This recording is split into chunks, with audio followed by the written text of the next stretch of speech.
Hello friends, എല്ലാവർക്കും ഷീബാസ് കിച്ചണിലേക്ക് സ്വാഗതം. ഇന്നത്തെ റെസിപ്പി ക്യാരറ്റും തേങ്ങയും കൊണ്ട് വളരെ ഈസിയായിട്ട് തയ്യാറാക്കിയെടുക്കാൻ പറ്റിയ നല്ലൊരു 4 മണി പലഹാരത്തിൻ്റെ റെസിപ്പിയാണ്. നല്ല ടേസ്റ്റി ആയിട്ടുള്ള ഒരു പലഹാരമാണിത്. എല്ലാ പേരും ഒന്ന് ട്രൈ ചെയ്ത് നോക്കണം. എന്നിട്ട് കമൻസുകൾ അറിയിക്കാൻ മറക്കരുതേ. വീഡിയോ ഇഷ്ടമാകുന്നെങ്കിൽ ഒന്ന് ലൈക്ക് ചെയ്തും കൂടെ സപ്പോർട്ട് ചെയ്യണേ. എന്നാൽ നമുക്ക് ഈ പലഹാരം എങ്ങനെയാണ് തയ്യാറാക്കുന്നതെന്ന് നോക്കാം. അതിനായി ആദ്യം ഞാനിവിടെ 2 ക്യാരറ്റ് എടുത്തിട്ടുണ്ട്. ഒരു മീഡിയം സൈസുള്ള ക്യാരറ്റാണ് എടുത്തിട്ടുള്ളത്. ഇത് നമുക്ക് ഒന്ന് തൊലിയെല്ലാം കളഞ്ഞ് ക്ലീൻ ചെയ്തതിന് ശേഷം നമുക്ക് ഗ്രേറ്ററിൽ വെച്ച് ഒന്ന് ഗ്രേറ്റ് ചെയ്തിട്ട് എടുക്കാം. ക്യാരറ്റ് ഞാനിവിടെ ഗ്രേറ്റ് ചെയ്തെടുത്തിട്ടുണ്ട്. ഇനി നമുക്ക് ഈ ക്യാരറ്റ് ഒന്ന് വഴറ്റിയെടുക്കണം. അതിനായി ഒരു പാൻ സ്റ്റൗവിലേക്ക് വെച്ച് കൊടുത്തിട്ടുണ്ട്. നന്നായിട്ടൊന്ന് ചൂടായി വന്നതിന് ശേഷം അതിലേക്ക് 1 ടേബിൾ സ്പൂൺ നെയ്യ് ചേർത്ത് കൊടുക്കാം.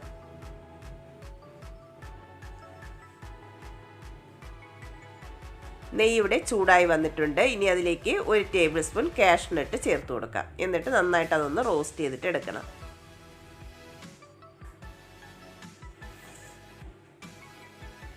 കാഷ്നട്ട് ഇവിടെ റോസ്റ്റായി വന്നിട്ടുണ്ട്. ഇനി അതിലേക്ക് നമുക്ക് 1 ടേബിൾ സ്പൂൺ ഉണക്കമുന്തിരിയും കൂടെ ചേർത്ത് കൊടുക്കാം. അതും കൂടെ ചേർത്തതിന് ശേഷം അതും കൂടെ നന്നായിട്ട് ഇനി ഒന്ന് റോസ്റ്റ് ചെയ്തിട്ട് എടുക്കാം. കിസ്മിസും കാഷ്നട്ടൊക്കെ നന്നായിട്ട് ഇനി റോസ്റ്റായി വന്നിട്ടുണ്ട്. ഇനി നമുക്കതൊരു ബൗളിലേക്ക് മാറ്റി കൊടുക്കാം.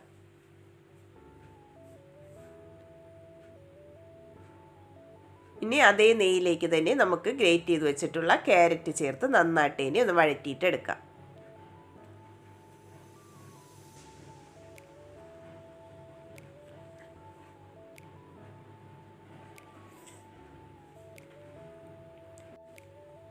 ക്യാരറ്റിൻ്റെ പച്ച ടേസ്റ്റൊക്കെ മാറി നന്നായിട്ടൊന്ന് വഴന്ന് കിട്ടണം. അതുവരെ ഇതുപോലെ ഒന്ന് ഇളക്കി കൊടുക്കാം.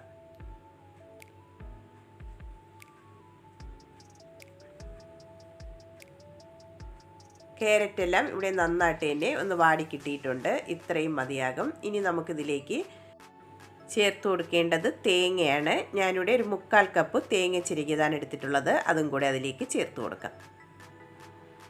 എന്നിട്ട് നന്നായിട്ട് ഇനി തേങ്ങയും കൂടെ ഒന്ന് റോസ്റ്റ് ചെയ്തിട്ട് എടുക്കണം. ഒരു 5-6 മിനിറ്റ് നന്നായിട്ട് ഇനി ഇതൊന്ന് റോസ്റ്റ് ചെയ്തിട്ട് എടുക്കാം.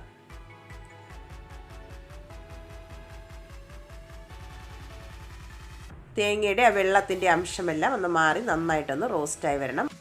അതുവരെ 5 മിനിറ്റ് നമുക്കിതുപോലെ ഒന്ന് ഇളക്കി കൊടുക്കാം. ഇതിലേക്ക് ഒരു 1/2 ടീസ്പൂൺ നെയ്യും കൂടെ ചേർത്ത് കൊടുക്കുന്നുണ്ട്. അതിൻ്റെ കൂടെ തന്നെ ഒരു 1/4 ടീസ്പൂൺ ഏലക്കാപ്പൊടിയും കൂടെ ചേർത്ത് കൊടുക്കാം. എന്നിട്ട് നന്നായിട്ട് തന്നെ എല്ലാം കൂടെ ഒന്ന് മിക്സ് ചെയ്തിട്ട് എടുക്കാം.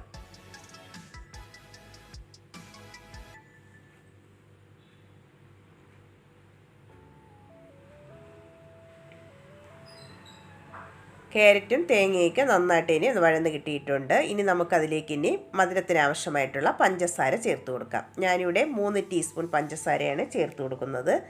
നിങ്ങളുടെ മധുരത്തിനനുസരിച്ച് പഞ്ചസാര ചേർത്ത് കൊടുക്കാവുന്നതാണ്. ഇതിപ്പോൾ കറക്റ്റായിട്ടുള്ളൊരു മധുരമാണ്. കൂടുതൽ ആവശ്യമുള്ളവർക്ക് കൂടുതൽ ചേർത്ത് കൊടുക്കാവുന്നതാണ്. എന്നിട്ട് ആ ക്യാരറ്റിലും തേങ്ങയിലേക്ക് നന്നായിട്ട് ഇനി പഞ്ചസാര ഒന്ന് പിടിച്ച് കിട്ടണം. അതുവരെ നന്നായിട്ട് ഇനി ഇളക്കി കൊടുക്കാം. പഞ്ചസാര നന്നായിട്ട് മെൽറ്റായി ക്യാരറ്റിലേക്ക് നന്നായിട്ട് ഇനി പിടിച്ച് കിട്ടിയിട്ടുണ്ട്. ഇനി നമുക്ക് സ്റ്റൗ ഒന്ന് ഓഫ് ചെയ്യാം. എന്നിട്ട് നന്നായിട്ടൊന്ന് തണുത്ത് കിട്ടണം. അതിനായിട്ട് മാറ്റി വയ്ക്കാം. അടുത്തതായി ഒരു മിക്സിയുടെ ജാർ എടുത്തിട്ടുണ്ട്. അതിലേക്ക് നമുക്ക് 5 കോഴിമുട്ട പൊട്ടിച്ചത് ഒഴിച്ചു കൊടുക്കാം. ഇനി അതിലേക്ക് ചേർത്ത് കൊടുക്കേണ്ടത് പാൽപ്പൊടിയാണ്. ഞാനിവിടെ 10 രൂപയുടെ ഒരു പാക്കറ്റ് പാൽപ്പൊടിയാണ് എടുത്തിട്ടുള്ളത്. വലിയ പാക്കറ്റ് ആണെങ്കിൽ 2 ടേബിൾ സ്പൂൺ ചേർത്ത് കൊടുക്കേണ്ടതാണ്. ഇനി അതിലേക്ക് മധുരത്തിന് ആവശ്യമായിട്ടുള്ള പഞ്ചസാര ചേർത്ത് കൊടുക്കാം. ഞാനിവിടെ 4 ടേബിൾ സ്പൂൺ പഞ്ചസാരയാണ് ചേർത്ത് കൊടുക്കുന്നത്. അതിൻ്റെ കൂടെ തന്നെ 1/4 ടീസ്പൂൺ ഏലക്കാപ്പൊടിയും കൂടെ ചേർത്ത് കൊടുക്കാം. എന്നിട്ട് അടച്ചു വെച്ച് നന്നായിട്ട് തന്നെ ഇതൊന്ന് അടിച്ചിട്ടെടുക്കാം. നന്നായിട്ടിവിടെ അടിച്ചെടുത്തിട്ടുണ്ട്. നമുക്ക് ഇനി ഇത് ഒരു ബൗളിലേക്ക് ചേർത്ത് കൊടുക്കാം.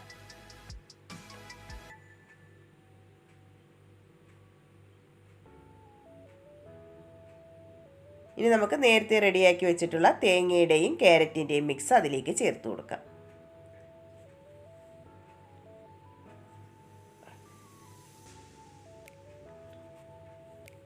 എന്നിട്ട് എല്ലാം കൂടെ നന്നായിട്ട് ഇനി ഒന്ന് മിക്സ് ചെയ്തിട്ട് എടുക്കാം.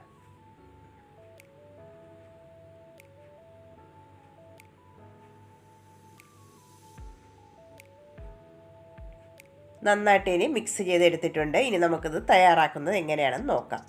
ഞാൻ ഇതുപോലുള്ള ഒരു സോസ് പാനിലാണ് തയ്യാറാക്കിയെടുക്കുന്നത്. ഫ്രൈ പാൻ വേണമെങ്കിലും തയ്യാറാക്കി എടുക്കാവുന്നതാണ്. അതിലേക്ക് 1 ടീസ്പൂൺ നെയ്യ് ഒഴിച്ചതിന് ശേഷം എല്ലാ ഭാഗത്തും നന്നായിട്ട് ഇനി ഒന്ന് ബ്രഷ് ചെയ്തിട്ട് എടുക്കാം.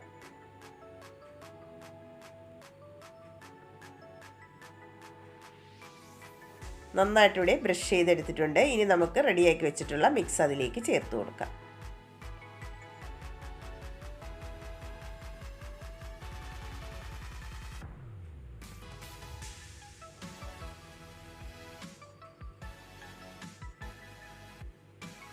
മിക്സ് ചേർത്ത് കൊടുത്തതിന് ശേഷം ഒരു സ്പൂൺ കൊണ്ട് നന്നായിട്ട് തന്നെ ഇതൊന്ന് ലെവൽ ചെയ്തിട്ട് എടുക്കാം.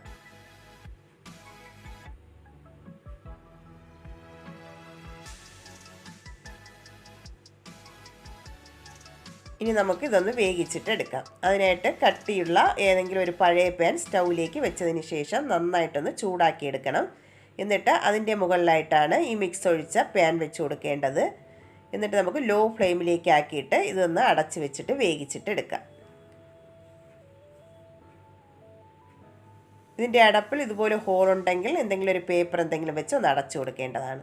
ഇനി നമുക്കൊരു 5 മിനിറ്റ് കഴിഞ്ഞതിന് ശേഷം ഒന്ന് സെറ്റായതിന് ശേഷം അടപ്പ് തുറന്ന് നമുക്ക് കാഷ്നട്ടും കിസ്മിസും വെച്ച് ഒന്ന് ഗാർണിഷ് ചെയ്ത് കൊടുക്കാം. ഇതിപ്പോൾ 5 മിനിറ്റ് ആയിട്ടുണ്ട്. ഒന്ന് സെറ്റായി വന്നിട്ടുണ്ട്. ഇനി നമുക്കിതിലേക്ക് റെഡിയാക്കി വെച്ചിട്ടുള്ള കാഷ്നട്ടും കിസ്മിസും വെച്ച് ഒന്ന് ഗാർണിഷ് ചെയ്ത് കൊടുക്കാം.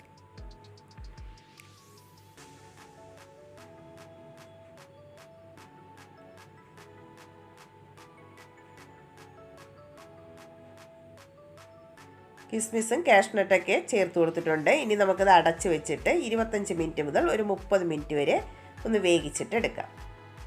ലോ ഫ്ലെയിമിൽ വെച്ചിട്ട് വേണം വേവിച്ചെടുക്കാനായിട്ട്.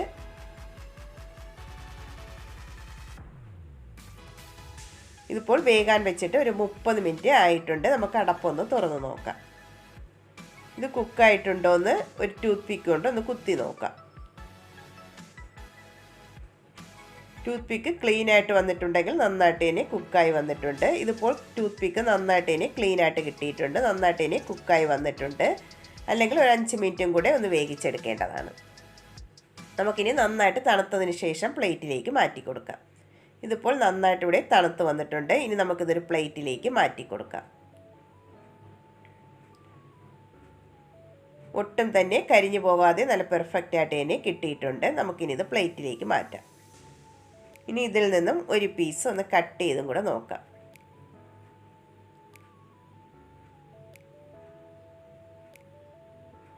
മധുരം ഇഷ്ടപ്പെടുന്ന എല്ലാ പേർക്കും ഈ പലഹാരം ഇഷ്ടമാകും. എല്ലാ പേരും ഒന്ന് ട്രൈ ചെയ്ത് നോക്കണം. എന്നിട്ട് ലൈക്ക് ചെയ്ത് സപ്പോർട്ട് ചെയ്യണേ. നല്ല ടേസ്റ്റി ആയിട്ടുള്ള ഒരു പലഹാരമാണ്. ആദ്യമായിട്ടാണ് കാണുന്നവരാണെങ്കിൽ പ്ലീസ് ഒന്ന് സബ്സ്ക്രൈബ് ചെയ്യാനും കൂടെ മറക്കരുതേ. എന്നാൽ നമുക്ക് പുതിയൊരു വീഡിയോയുമായി വീണ്ടും കാണാം. Thank you.